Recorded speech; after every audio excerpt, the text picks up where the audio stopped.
I do not blame you. In fact, I'm going to join you in feeling a little bit frustrated that we're at the end of another week and not much has really happened. Let's be honest. In terms of, significant progress, or getting a player over the line, because we were expecting it to be a bit busier this week in terms of actually success in bringing players in. That was my general gut feeling, to be honest, of a couple of players. I felt that we'd at least land one this week. It hasn't happened. But look, there's progress being made. There's definitely, there's no doubt about that. I do think West Ham are very active at the moment and really trying to bring players in this summer.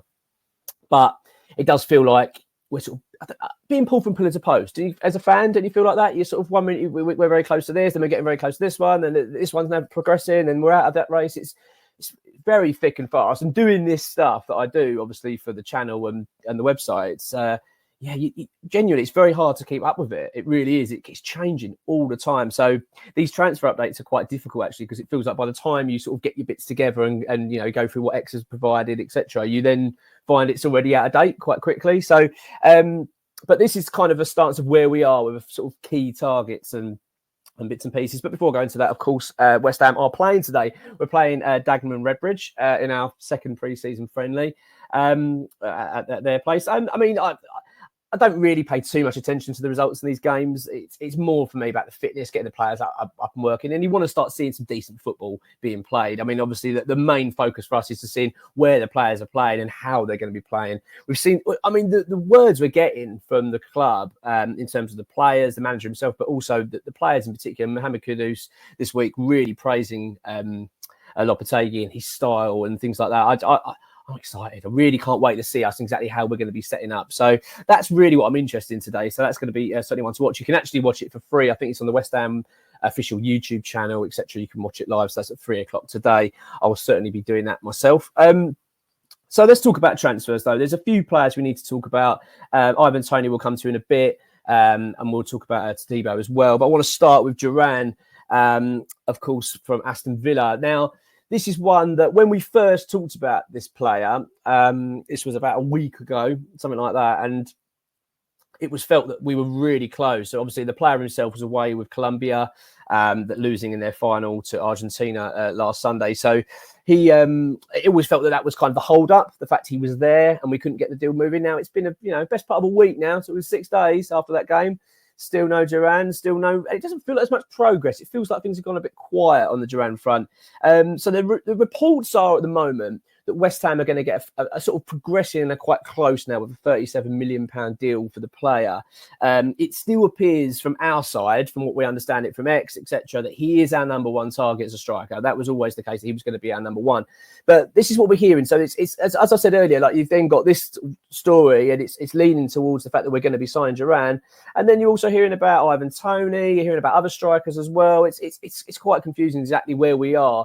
I think what West Ham are doing in terms of the Duran, this is my sort of general feeling about this. And this is, if you think back to how we've done things previously with certain players, we did it with Kurt Zuma, we did it with James Ward-Prowse, in fact, we did it with Max Kilman recently, is where what we do is we go in and show our interest, table a bid. They go, no. And this is Aston Villa I'm talking about. No, it's too low. We're not interested. And effectively, we then walk away and say, yeah, no worries. We're now going to move on. And I think it leaves them Villa thinking, hang on, we need to sell this player. We know the fact that Villa need to sell him as well. And then the hope is that Villa will then pick up the phone and say, no, all right, look, we know that you're looking at other strikers. Look, we'll do a deal. I think it's a risky game, I think, from West Ham. It's a strategy that we do tend to deploy, but, it also has failed previously. We've missed out on targets because of it. But I think that's what's going on with Duran. I think that West Ham effectively have done that, walked away, and we're now waiting on what Villa are going to do. As I say, there are concerns over his attitude. This is something that's been highlighted by Aston Villa fans quite clearly throughout. A lot of them are actually happy to see the back of him because of his attitude. Now, I think this is just from outside looking in, could be completely wrong. I think that the player's probably grown quite frustrated at Aston Villa. He's behind Ollie Watkins. I mean, Ollie Watkins for me is probably the best striker in the Premier League at present. And I think that it's hard to get. How are you going to get ahead of him? He's playing so well, and scoring plenty of goals for Aston Villa. And I get the feeling that he's gone there and feeling a bit frustrated that he's not being able to play enough, so he wants to move on. So I'd like to hope that's the attitude, because if that's the bad attitude, then I don't really mind that, because the player that just wants to be playing. So I'm not too fussed if that's the issue. But if it's anything else, then I think we need to be a bit, be a bit cautious with this, because we don't want to be spending, £40 million for another striker and it not work out again, because this is a big pressure now from Tim Steidten and his team. I mean, West Ham can't afford another slip up when it comes to a striker. We cannot be outlaying 40 million quid and then a year later have to flog him for 20. Do you know what I mean? It just cannot happen. That cannot be the case. So as far as I understand it, that's where we are. There's not a lot of movement on it. I think that we're still waiting on a deal to be struck. As I say, reports are talking about £37 million being the number to get the player over the line. But so that's where we are with that. As we understand, as I say, the latest updates we've got from X is he's still considered our sort of number one target, but for that position. But we'll wait and see. We've had a bit of an update as well on it's a Barış Alper Yilmaz from he's a Turkish player, 24 years old, midfielder. I don't know where the midfield thing's coming from. I'm going to be honest, I don't know about you, but this is a position now that's suddenly highlighted as that we need to get it sorted out. And we're going to invest in a midfielder. I'm not saying I don't want us to invest in a midfielder, because if they're looking to, say, replace Thomas Souček, that's maybe the case. Are we thinking that maybe that Lopetegui's watched this team, watched them playing, etc., and started thinking, do you know what? Souček's not the man I want. I don't want him play. I want to make a change. I don't know. I mean, I'm being a bit harsh on Souček there, but you know what I mean? It seems strange that all of a sudden we now want to get a midfielder in. Obviously, we talked about Kante yesterday, that we're talking about a £20 million deal there. So West Ham seems to be suddenly looking in the midfield market when that really wasn't a priority for quite some time. We were looking at strikers, a left winger, and a right back. They were sort of considered our main positions that we were going to, and a centre back as well, because we're looking to offload Knight for Gerd. So the fact now midfielders suddenly have come into the fray and seem to be sort of a big focus, it's interesting. It's quite a shift. I did ask the question, because I know a lot of people have asked me this to X about, is this an indication that possibly Alvarez moving on? Is there an indication that maybe we're not going to be able to hold on to him, hence why we're now looking at the market? But no, that wasn't the response I've got. In fact, that it's actually the opposite. West Ham want to be keeping Alvarez. So it's interesting. It may be that, as I say, maybe it's a case that Lopetegui feels that we're weak in that position and wants to improve upon it. But when you talk about Yilmaz, I mean, we're talking 35 million euros have been quoted by Galatasaray. I mean, it's a huge number, considering that we've got a restricted budget. I mean, fans get frustrated with the budget thing, and I do understand it, but I also do understand that pretty much every club's feeling that as well. Do you know what I mean? This whole financial fair play stuff, it's causing a lot of anxiety, I think, amongst clubs and how they do their business and how they're going to get around it. So I think that's all it's to do with. But all I'm saying is we're now looking at midfielders, but we're not looking at 10, 15 million pounds. We're talking, 35, 40 million pound midfielders. So Yilmaz is a target. Someone we're looking at. The interesting note to note in that one is that Zaha, of course, still plays for Galatasaray, a player that we've looked at previously. But I mean, where that one ends up, I'm not quite sure. I think it's too much money at the moment. I can't see West Ham forking out that sort of volume of money on a midfielder. When you consider, really, when you think of West Ham's midfield, probably not the most priority position at the moment. You don't think, well, West Ham really got to get that sorted. I'd probably say no. There's other areas we need to focus on. Certainly the defence. When obviously we brought in Kilman, I'd think that if we're looking to offload a Gerd, we do need to bring another centre back in, and of course a bloody striker. We've got to get this sorted out. So this is the update from X as well. He said that the club are currently in talks with right backs, centre backs, and now central defensive midfielders, wingers, and most importantly, is a striker. It's hoped some of these deals will lead to a signing very soon. So talks are ongoing for these positions, but as I say, the midfield ones sort of come out of the blue a little bit, in my opinion. Let's talk about Todibo. This is a weird one, because this appears to be, but what we understand it is that West Ham showed a real strong interest in Todibo earlier in the summer. And wants to bring him in. Now, from what I understand it, from what the reports are saying and what was suggested, that the player was actually quite keen on the move. It was then felt that Juventus then showed their interest to the player and his representatives and said, no, we want to bring you in. Obviously, bearing in mind, we know that Manchester United are very keen on the player as well. Obviously, they can't sign him because of being in the Europa League with Nice, so they're unable to do the deal. It sort of opened a door for West Ham. But Juventus have now sort of entered the fray, and I believe really have turned the head of the player. I don't really blame him. I mean, I really don't. I mean, if you consider the fact, I mean, bear in mind, he's got no, connection to West Ham, has he? The only thing he's probably thinking is London, Premier League, etc., etc. But if you're thinking about your career, you're thinking, well, Juventus, you've got Champions League, you've got a team that's going to be fighting for the title, etc. You're not going to get that at West Ham. So I do understand his stance in probably going, well, actually, I think that's the move I'd probably prefer. So I've got no real problem with that.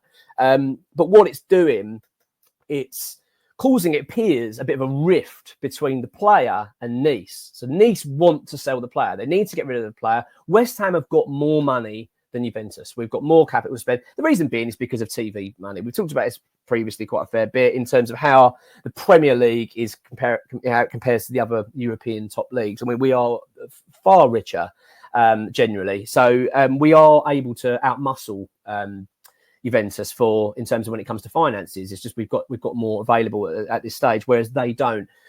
So the current position is, right, West Ham have kind of officially, when they release their quotes to the outlets like the West Ham Way, Hammers Chat and Claren Hugh, all these sort of outlets, this is what they basically said. Sadly, it looks like he's going to Juventus for Champions League football. We've put a lot of effort into this deal over the last 7 days. The deal fell apart and we are gutted, but we now move on. So that's the stance from West Ham. I don't buy it. I don't think that's actually exactly what the situation is at the moment. I do think West Ham will consider other options. Don't get me wrong. I'm not suggesting that we're not, but I don't think it's over. I don't think it's over at all. I think that West Ham are still within the race here to get the player. It's down to the player, really. The player has kind of made it clear now. His heart was set on Juventus. That's kind of what he wanted to do. But at the end of the day, there's no indication at the moment, apart from Juventus obviously showing their interest in the player and wanting to sign him, that they're going to be able to sign him. It appears the finances simply aren't there, that Juventus, in fact, are going to have to sell to buy. And also, bearing in mind, if you go online and check, Fabrizio Romano, that kind of stuff, Juventus are in the market for another centre-back anyway. They're exploring other options. So I'm not convinced this is over. I'm really not. I'm not suggesting for a minute that it's going to happen. And, I'm confident and rub my hands together. But I don't believe it's over. I cannot see Nice accepting a lower bid unless it's marginally lower. But if Juventus can only fork out 20 million quid, they're not going to sell him for half the price of West Ham have offered. It just doesn't ring right. So I actually think there's more to come with this. It wouldn't surprise me if there's another twist in the tail. Because bearing in mind, right, Todibo was keen to come to West Ham not long ago. It's not as if he was going to go to Juventus. He was always set on Juventus, and West Ham have come at the last minute, and he's gone, look, I'm not really interested. This is where I want to go. That's not the case. He was keen on the move to West Ham. He was keen on the move to the Premier League. It was only when Juventus came forward that he then went, Champions League. All right, look. And as I said, as a footballer that's got no connection with West Ham, you can't really blame him for saying, well, actually, this is probably a better step in my career. I get that. But also, football's a business, and I can't see Nice rolling over for his demands. I don't think that's going to be the case. So I don't believe that's dead just yet. Not saying it'll resurrect and we'll get the player, but something could still happen on Todibo. I don't think it's gone as it sort of feels like it's been reported a little bit elsewhere. Ivan Toney, let's talk about Ivan Toney. I talked about him in a previous video a couple of weeks ago about how I thought he would be a brilliant signing for West Ham. The reason being, right, I think that when you think of, not only is it obviously for the obvious reasons, great player, Premier League proven goal scorer, that sort of stuff. It's the fact that we're going through such a massive change at this football club in terms of the management, the players, the style. It's a whole refresh, a whole change, and it's going to take time. I mean, it's unlikely West Ham are going to hit the ground running. I hope we bloody do, but you know what I mean. For Lopetegui to have like his plan and his vision for this team to sort of come to fruition, I imagine it's going to take a bit of time, right? And he's going to be bringing in new players. Some haven't played in the Premier League. You've got Guilherme, of course, is one of those. And I think with Toney, it just takes that risk away when it comes to a striker. Rather than playing a striker thinking, not quite sure if he's going to work out, we're not quite sure, it's a bit of a gamble, a bit of a risk. I feel like when you get Toney, you're not really taking much of a risk here. The risk you've got is obviously injury, things like that. But apart from that, you're going, well, look, he's a proven Premier League goal scorer. He's done so well wherever he's been. And I can understand the attraction. Now, the reports are coming out, and they have been this week, that Arsenal have pulled out of the race to sign Toney, and so have Chelsea. It's left the door open for West Ham and Spurs. We're effectively battling it out.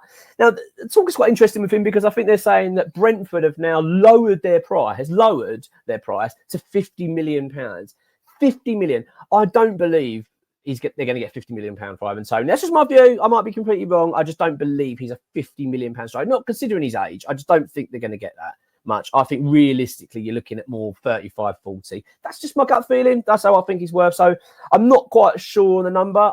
I can't see West Ham shelling out 50 million quid for Ivan Toney. I just don't see that at all. But we are apparently still in the race for him. We haven't had much of an update on it from X recently in terms of Toney. I know that we still have a long-standing interest, but whether we're going to be able to outmuscle Tottenham for his signature, I'm not convinced. I don't think West Ham are going to have that sort of money. If that's what's going to take to get him, West Ham ain't paying 50 million quid. I just do not see that at all. I think that would be a little bit too rich for us, to be honest, isn't it? I think that would be a little bit too much for West Ham. Quite interesting. I don't know if you saw I've written this down. The Peterborough chairman. His name is Dara McAntony. Yeah, Dara McAntony, and he's talks about knowing David Sullivan. He knows him pretty well. This is what he said. He said, knowing what Sullivan is like at West Ham, he has always loved Ivan Toney. He said he will try and basically get him on a drop-down bargain off Brentford. And I know that Brentford people there will be like, look, there's no chance of that happening. But I know David Sullivan will try this. And if he had any common sense, he would, because that would be the best signing West Ham have made in 12 years instead of some foreign players for 70 million quid who couldn't hit a barn door. Well, fair enough, I suppose. But yeah, so I mean, he's saying that Sullivan. We know that. We know David Sullivan well enough. Us fans know David Sullivan, don't we? We know he's like, he's all about the bottom line. He's all about the figures. He ain't going to really care that. He ain't love Ivan Toney that much. I think West Ham will give it a go. I'm not saying that we won't, but I'm not sold now on us getting Toney. If that's the price that Brentford want. If Brentford were talking £30 million in that region, I think West Ham would be all over it. I really do. I think we'd be pushing out hard to get a deal.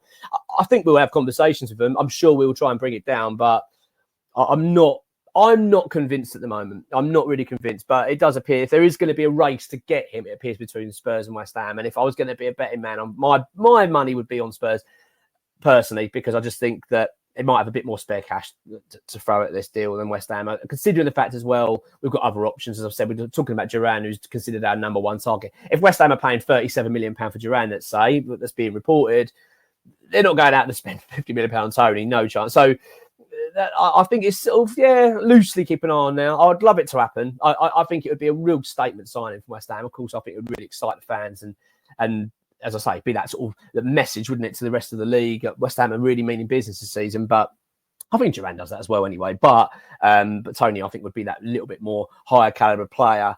So that's, I think, where we are. Just to wrap up as well, I want to talk about Kante. I mean, that's the same as what it was really yesterday. West Ham are keen to try and get a deal over the line for the player. Player apparently is very keen on the move to come back to the Premier League and play for West Ham. So that's interesting. But I think if you remember, was it Jota when we were trying to buy a player from Saudi? I think it was in January. We're trying to get a deal over the line. It didn't happen, and there's a lot of issues. It was the former Celtic player. A lot of issues surrounding tax. And I think there are rules. Then if you've been living in sort of like a tax haven and then you then move back, you've then got to pay a large percentage of tax back to the British government. It's a real complicated issue. And I think that's coming into the fray as well when it comes to N'Golo Kante, that is possibly going to be too complicated.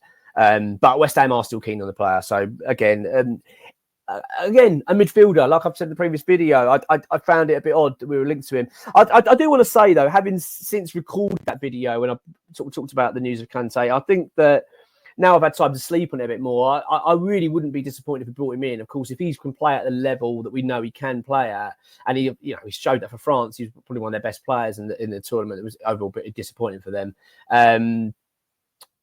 Then I've got no real problem with it. As I say, it's just about the money, and bearing in mind the wages he's getting now. I think it's like 400 a week or something for West Ham. Obviously, never going to pay that.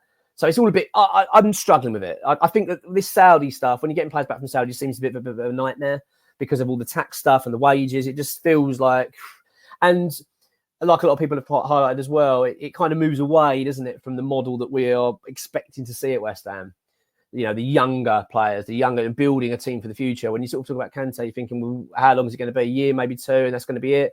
It's a lot of money, isn't it, for a player of that age? But look, let's wait and see. West Ham are certainly interested. There's still talks going on, so something could happen there.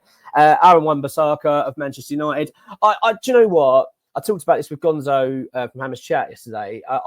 I really find the whole Manchester United stuff frustrating and dealing with that club. It feels like every time we ever get in any involvement with Manchester United, it's a pain in the arse. You know, we talked about Jesse Lingard was a nightmare. You know what I mean? Really difficult. They made life very, very hard for us there to try and get a deal done. made life very, very difficult for us to get a deal done with Harry Maguire. Very difficult to get Scott McTominay. And it feels like we're going down the same path again with Wan-Bissaka. It feels like something could happen there. It feels now the more likely option in terms of right backs. It just every time it feels like Manchester United, my heart sort of sinks. I always think, it's them. They just seem to be really difficult because they're a club that for some bizarre reason, every time they sign a player, they had to put them on ridiculously high wages and ridiculously long contracts. And it causes no end of issues when trying to buy these players because clubs can't match these wages. And you always, like we had it with Maguire, didn't we? Like he just could not get near his wages at all. So again, I'll just find the whole process whenever we're trying to deal with Manchester United absolutely frustrating. But that's not to say that won't happen. In fact, I've actually got a bit of confidence actually something will come off from that, but how long it's going to take I don't know. But considering the fact the player wants to move, we're not talking big money either. I think it was sort of between 10 and 15 million pounds to get the deal done, and I think that the wages as well, although again that could be the issue, but that's what we're trying to negotiate. But who knows when it comes to Man United dealing with them, when it comes to trying to buy a player from Manchester United, I don't ever really get my hopes up too much, but I am expecting to be some movement. I mean, it's been a bit of a frustrating week, granted. I think that I was expecting a little bit more, but that's not to say something won't happen very soon. I do think there's a lot of talks going on, so let's wait and see, and hopefully we've got a decent update coming pretty soon. Coming your ones.